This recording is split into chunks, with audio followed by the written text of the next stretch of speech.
Hello students, welcome back to SYY education channel. कैसे हैं आप लोग? अच्छे से होंगे। आज का हमारा विषय है best way to do self study. बहुत इंपॉर्टेंट विषय है।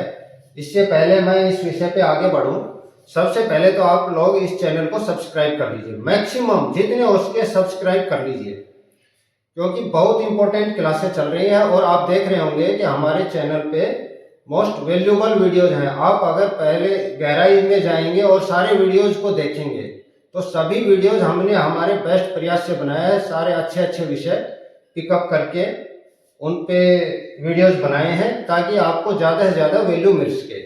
और मैं आपको बताता हूँ इस चैनल के माध्यम से कि आप बने रहिए और लॉन्ग टर्म में आपको बहुत महत्वपूर्ण जानकारी इस चैनल के साथ मिलने वाली है और हम अच्छे अच्छे टॉपिक डिस्कस करते रहेंगे जिससे आपको ज़्यादा से ज़्यादा बेनिफिट हो।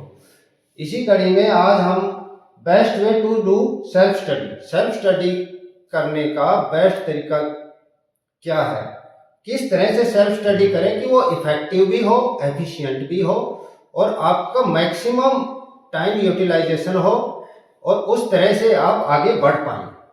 जो पढ़े आप उसको रिमेंबर कर सकें और रिजल्ट आपका अच्छा हो, सक्सेस प्राप्त कर सके, गोल अचीव कर सकें। इसी तरह से ये best way to do self study. चलिए आइए देखते हैं। तो इसमें सबसे पहले कुछ पॉइंट्स जो मैं बता रहा हूं उनको ध्यान रखना। बेस्ट वे में कि आप पहले तो एक मेंटर आइडेंटिफाई करिए, मेंटर्स रोल।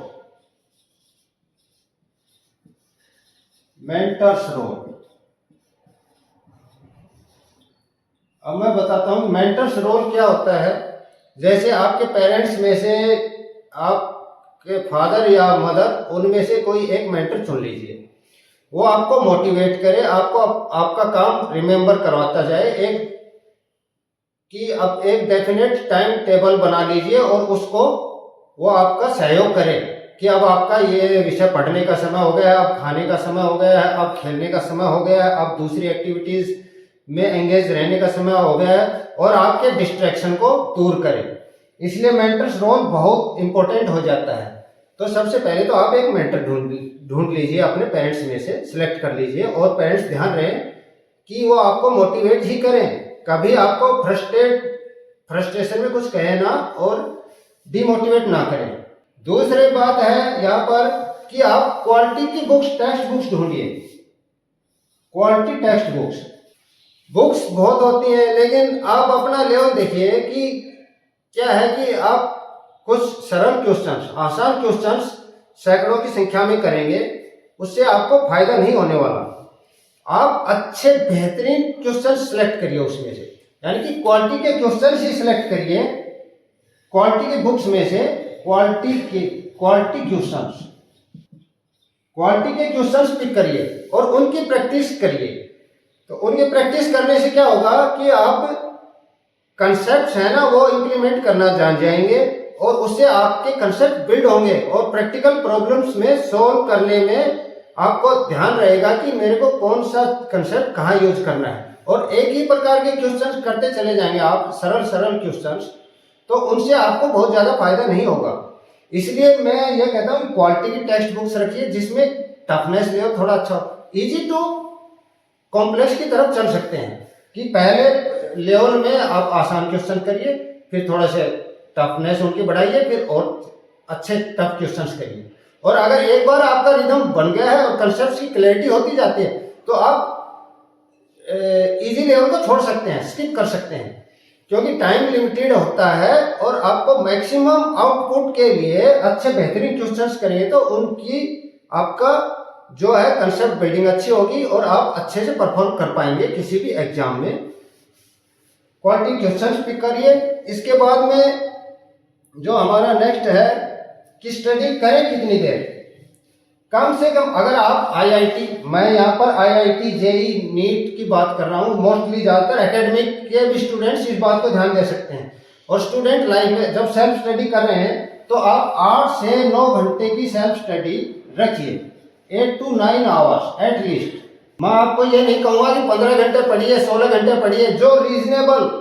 जो फिजिबल है सभी के लिए 8 से 9 घंटे की। और ये भी आप तय कर लीजिए कि सुबह कितनी देर पढ़ना है, स्कूल से आने के बाद कितनी देर पढ़ना है, शाम को कितनी देर पढ़ना है। एक सिटिंग में आप 2 से 3 घंटे रखिए, 2 to 3 hours in one sitting, एक सिटिंग में, ताकि आपकी कभी किसी एग्जाम में बैठे तो नॉर्मली 3 घंटे का पेपर होता है, तो आपका उससे क्या होगा, बैठने की और एकाग्रचित होने की, फोकस करने की, कंसंट्रेट करने की ये क्षमता आपकी डेवलप होती जाएगी।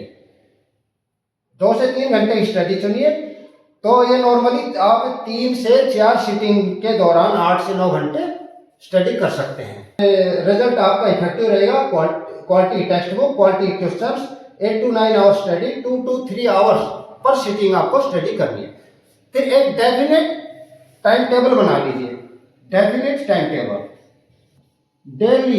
डेली का आप डेफिनेट स्टडी रूटीन बना लीजिए कि जैसे मान लो मेरे को सुबह 5 बजे उठना है या 5:15 बजे उठना है, और टफ सब्जेक्ट हो सके तो आप सुबह के आवर्स में पढ़िए, क्योंकि साउंड स्लीप के बाद में माइंड फ्रेश होता है। और मुश्किल काम पहले कर लो, अब ये नहीं कि सरल काम, मुश्किल काम पहले कर लो। सुबह फिजिक्स पढ़ सकते हैं, मैथ पढ़ सकते हैं, और उसमें क्वेश्चंस निर्धारित कर लीजिए कि कितने क्वेश्चंस मुझे करने हैं। आप एक निर्धारित मात्रा में नंबर ऑफ क्वेश्चंस को सिलेक्ट कर लीजिए कि मेरे को किस विषय से कौन से कितने क्वेश्चन करने हैं।